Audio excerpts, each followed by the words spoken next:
Hello everyone, आप सभी का चीज़ी कोड में स्वागत है। तो आज के इस वीडियो में हम लोग जावास्क्रिप्ट इवेंट्स के बारे में ही बात करेंगे। तो एक और तरीका देखेंगे जिसके थ्रू हम इवेंट्स को हैंडल कर सकते हैं। तो यहाँ पे हम लोग HTML एट्रीब्यूट्स का यूज़ करेंगे। तो शुरू करते हैं हमारा लेक्चर। तो इसको कोड के थ्रू ही समझते हैं। तो यहाँ पे मैंने एक सिंपल HTML डिफाइन करी है। यहाँ पे आप देख सकते हैं एक बटन लगाया हुआ है और एक एंकर टैग लगाया है और यहाँ पे ये स्क्रिप्ट टैग डिफाइन कर दिए। तो देखते हैं इसका आउटपुट क्या होगा। तो ये एक सिंपल बटन है जिस पर अभी कुछ भी नहीं हो रहा है और ये हमारे पास एक एंकर टैग है। जैसे ही मैं इस पर क्लिक करूँगा तो ये मुझे google.com पे ले जाएगा। तो देखते हैं किस तरीके से हम लोग इवेंट्स को हैंडल करेंगे। तो हमने ऐड इवेंट लिस्नर का यूज़ देखा था कि किस तरीके से हम लोग अपने HTML एलिमेंट्स पे इवेंट्स को हैंडल करते हैं। तो हमारे पास कुछ HTML एट्रीब्यूट्स भी होते हैं जिनकी मदद से हम लोग इवेंट्स को हैंडल कर सकते हैं। तो ये जो HTML के एट्रीब्यूट्स हैं ये हमें इनेबल करते हैं कि हम अपना जावास्क्रिप्ट का कोड एग्जीक्यूट कर पाएँ। मतलब बेस्ड ऑन सम एक्शन हमारा जावास्क्रिप्ट का कोड एग्जीक्यूट होगा। तो देखते हैं वो क्या एट्रीब्यूट्स हैं। तो अगर मैं यहाँ पे एक नया एट्रीब्यूट लिखता हूँ ऑन, तो यहाँ पे आप देख सकते हैं हमारे पास डिफरेंट इवेंट्स है जिनको हम लोग हैंडल कर सकते हैं। जैसे कि ऑन क्लिक हो गया, ऑन ब्लर हो गया या ऑन चेंज हो गया। तो ये डिफरेंट इवेंट्स है जिनको हम लोग हैंडल कर सकते हैं। तो यहाँ पे अभी के लिए मैं ऑन क्लिक का यूज़ करता हूँ। तो यहाँ पे आप देख सकते हैं ऑन क्लिक आ रहा है और इसकी वैल्यू में हमें एक जावास्क्रिप्ट का फंक्शन पास करना होगा। तो जैसे ही इस बटन पे क्लिक होगा तो वो हमारा जावास्क्रिप्ट का फंक्शन एग्जीक्यूट हो जाएगा। तो लगा के देखते हैं। यहाँ पे मैं एक फंक्शन बनाता हूँ शो अलर्ट के नाम से और यहाँ पे इस फंक्शन को डिफाइन कर देते हैं फंक्शन शो अलर्ट। और अभी के लिए यहाँ पे एक अलर्ट शो कर देते हैं हेलो चीज़ी कोड। तो सिंपली हमने क्या किया है, यहाँ पे हमने ऑन क्लिक वाला एट्रीब्यूट यूज़ किया है, उसको एक फंक्शन पास कर दिया। जैसे ही इस बटन पे क्लिक होगा तो हमारा ये वाला फंक्शन कॉल हो जाएगा। तो इसको रन करके दिखाता हूँ। तो अगर इस बटन पे क्लिक करता हूँ तो यहाँ पे आप देखेंगे हमारे पास एक अलर्ट आ रहा है। तो इस तरीके से हम लोग डिफरेंट इवेंट्स हैंडल कर सकते हैं HTML एट्रीब्यूट्स की मदद से ही। तो सिंपल तरीका लिखने का, कोई भी हमें इवेंट हैंडल करना है तो यहाँ पे हम लोग ऑन लिखेंगे और अपने इवेंट का नाम लिख देंगे। हमारे इवेंट का जो नाम होगा वो स्मॉल केस में ही आएगा। जैसे कि यहाँ पे आप देख सकते हैं क्लिक लिखा हुआ है। यहाँ पे डिफरेंट इवेंट्स भी आ रहे हैं, सब स्मॉल केस में है और उसको एक फंक्शन पास कर देंगे। तो जब भी वो इवेंट होगा तो आपका वो फंक्शन एग्जीक्यूट हो जाएगा। तो इस तरीके से ये HTML एट्रीब्यूट्स काम करते हैं। तो अब बात आती है कि ऐड इवेंट लिस्नर में हमारे पास एक इवेंट ऑब्जेक्ट भी था। जो भी इवेंट होता था उसका हमें एक इवेंट ऑब्जेक्ट मिलता था। तो इस केस में क्या होगा, तो इसके अंदर भी वही सेम चीज़ होती है। यहाँ पर हमें एक इवेंट का ऑब्जेक्ट मिलेगा। तो यहाँ पर मैं उसको लगा के दिखाता हूँ। तो यहाँ पर मैं इवेंट लिखता हूँ। तो हमें यही कीवर्ड यूज़ करना है यहाँ पे इवेंट, तभी हम इवेंट को पकड़ पाएंगे। और यहाँ पे मैं एक ई ऑब्जेक्ट बनाता हूँ जो इस इवेंट को पकड़ेगा। तो इस इवेंट को console.log कराता हूँ। तो जैसे ही मैं इस बटन पे क्लिक करता हूँ तो यहाँ पे आप देखेंगे हमारे पास एक अलर्ट आ रहा है और कंसोल में हमारे पास एक इवेंट ऑब्जेक्ट भी आ रहा है जो मुझे ये बताएगा कि ये क्लिक इवेंट है। तो अगर मैं इसके टाइप पे जाता हूँ तो यहाँ पे आप देख सकते हैं ये क्लिक इवेंट मुझे बता रहा है कि इस बटन पे क्लिक हुआ है। तो इस तरीके से हम लोग इवेंट ऑब्जेक्ट पकड़ते हैं। तो हमने देखा था कि प्रिवेंट डिफॉल्ट क्या होता है, स्टॉप प्रोपोगेशन क्या होता है। तो वो वाली चीज़ हम लोग यहाँ पे भी कर सकते हैं क्योंकि हमारे पास इवेंट ऑब्जेक्ट का एक्सेस है।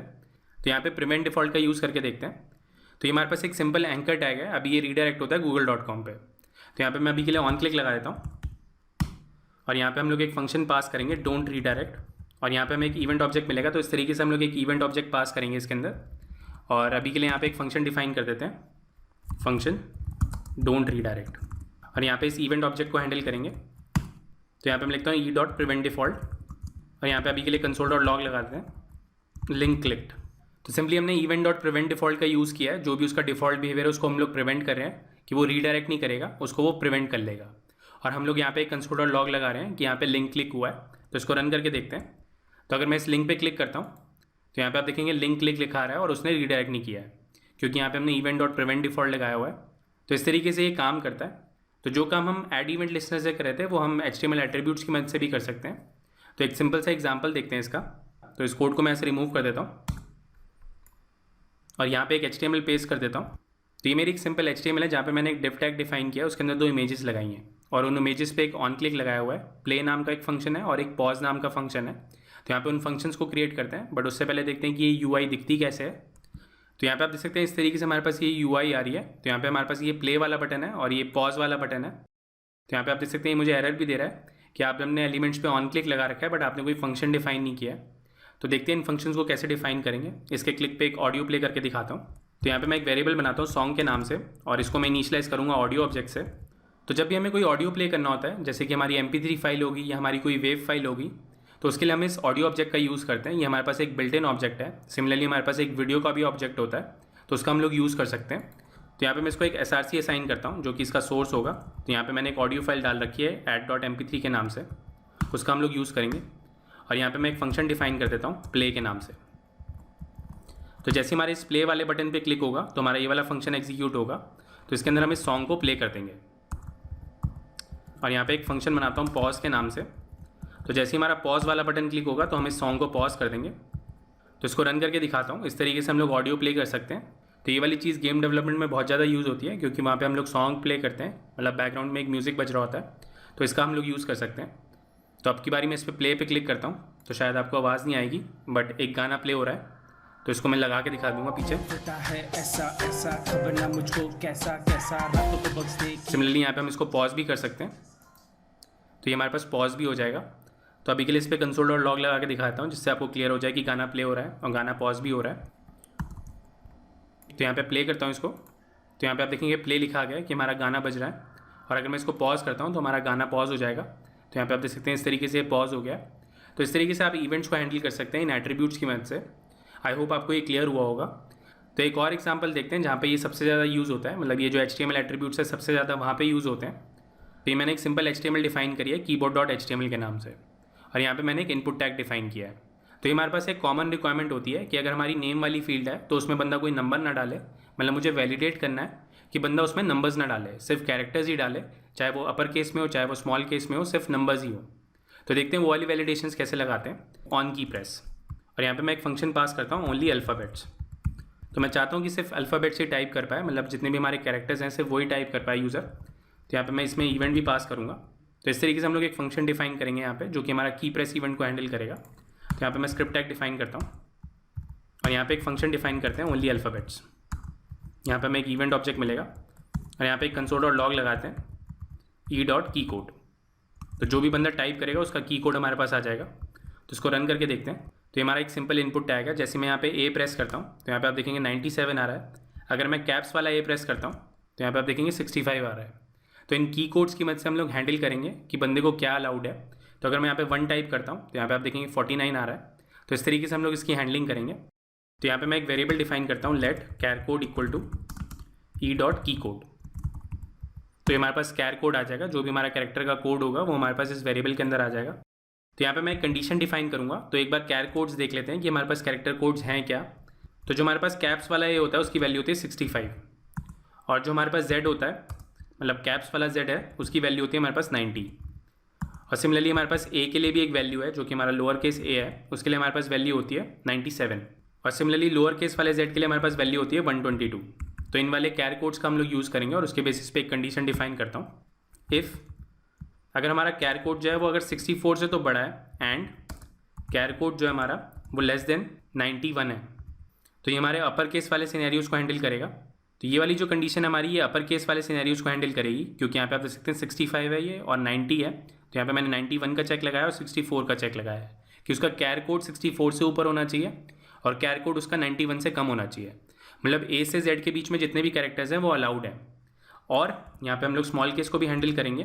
तो यहाँ पे इसी कंडीशन को कॉपी कर लेता हूँ, इनके नंबर चेंज कर देंगे, और यहाँ पे इनको चेंज करके यहाँ पे लिख देते हैं 96, और यहाँ पे हमारे पास 122 था तो इसको हम लोग यहाँ पे 123 कर देंगे। तो इस तरीके से हम लोग यहाँ पे एक कंडीशन लगाएंगे। तो एक बार एक्सप्लेन कर देता हूँ ये कंडीशन कर क्या रही है। तो यहाँ पे हम लोग दोनों केस हैंडल कर रहे हैं, अपर केस भी और लोअर केस भी। ये हमारा अपर केस के लिए है, तो अगर हमारा नंबर इसके बीच में लाई करेगा तो हमारी ये कंडीशन ट्रू हो जाएगी, वो इस इफ़ कंडीशन के अंदर चला जाएगा। या अगर हम लोग स्मॉल केस टाइप कर रहे हैं, मतलब हमारे लोअर केस में लेटर्स टाइप कर रहे हैं हम लोग, तो उसकी रेंज ये है, तो उसका हम लोग यूज़ करेंगे यहाँ पे। तो यहाँ पे हम लोग रिटर्न कर देंगे ट्रू कि हम लोग इनको अलाउ कर रहे हैं। एल्स के केस में हम लोग यहाँ पे रिटर्न करेंगे फॉल्स। तो जो भी हमें नंबर अलाउ करने हैं वहाँ पे हम लोग रिटर्न ट्रू करेंगे। तो हमारे को अल्फ़ाबेट्स अलाउ करने थे तो हमने यहाँ पे ट्रू रिटर्न किया है, और इसके अलावा हमें कुछ भी अलाउ नहीं करना है, तो यहाँ पे हमने फॉल्स रिटर्न किया है। तो इस तरीके से हम लोग इसको हैंडल करते हैं। तो इनको मैं यहाँ से रिमूव कर देता हूँ। तो ये सिंपल कोड है हमारा। तो इस तरीके से ये फंक्शन काम करेगा।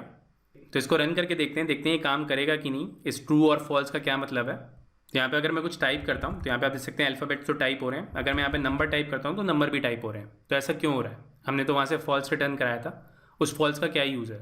तो यहाँ पे क्या हो रहा है कि इस ऑन की प्रेस पे मैंने इस फंक्शन को एग्जीक्यूट किया है, बट इस फंक्शन की जो रिटर्न वैल्यू है, जैसे कि हमारे पास ये ट्रू रिटर्न कर रही है या फॉल्स रिटर्न कर रही है बेस्ड ऑन सम कंडीशन, उसका कुछ यूज़ नहीं है। यहाँ पे मैंने कुछ रिटर्न स्टेटमेंट नहीं लिखी हुई है कि इसकी रिटर्न वैल्यू को यूज़ करो। तो ऑन की प्रेस में हमारे पास एक तरीका होता है कि हम इसको बता सकते हैं कि हमें ये की प्रेस लेना है या नहीं लेना। तो यहाँ पे इसकी जो भी रिटर्न वैल्यू होगी यहाँ पे मुझे इसको रिटर्न करना होगा। तो अब यहाँ पे क्या होगा, जैसे आप कोई की प्रेस करेंगे तो आपका ये वाला फंक्शन एग्जीक्यूट होगा, और इस फंक्शन की जो रिटर्न वैल्यू होगी, जो कि या तो ट्रू होगी या फॉल्स होगी, उसके बेसिस पे वो डिसाइड करेगा कि इनपुट टैग में उसको लेना है या नहीं लेना। तो अगर मैं यहाँ से ट्रू रिटर्न करूँगा तो वो उस वाले अल्फ़ाबेट को ले लेगा, और अगर मैं यहाँ पे फॉल्स रिटर्न करूँगा तो वो उस अल्फ़ाबेट को हटा देगा। तो इसको रन करके देखते हैं, थोड़ा क्लियर हो जाएगा। तो यहाँ पे कुछ टाइप करता हूँ, यहाँ पे ए अलाउड है। अगर मैं यहाँ पे कैप्स वाला ए बनाता हूँ तो वो भी अलाउड है। अगर मैं यहाँ पे 1 दबाता हूँ तो यहाँ पे आप देख सकते हैं अलाउ नहीं कर रहा है। अगर मैं 2 दबाता हूँ, 3 दबाता हूँ, 4 दबाता हूँ तो कुछ भी अलाउ नहीं हो रहा है।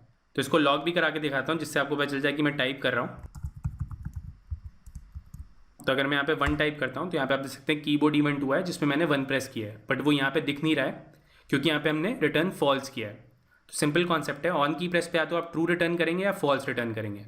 अगर ट्रू रिटर्न करेंगे तो इसका मतलब आप अलाउ कर रहे हैं, अगर आप फॉल्स रिटर्न करेंगे किसी की प्रेस के लिए तो उसको अलाउ नहीं करेगा।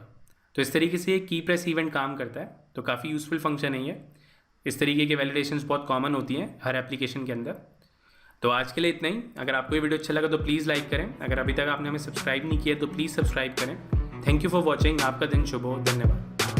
ये लैंग्वेज भी सीख लो, वो लैंग्वेज भी सीख लो। जीवन एक रेस है, ऊपर चढ़ना सीख लो। हो जाए जब सब कुछ खुद बनना सीख लो। उठा के बस्ता नाप के रास्ता, हर कोई चला है आईटी में। आईटी में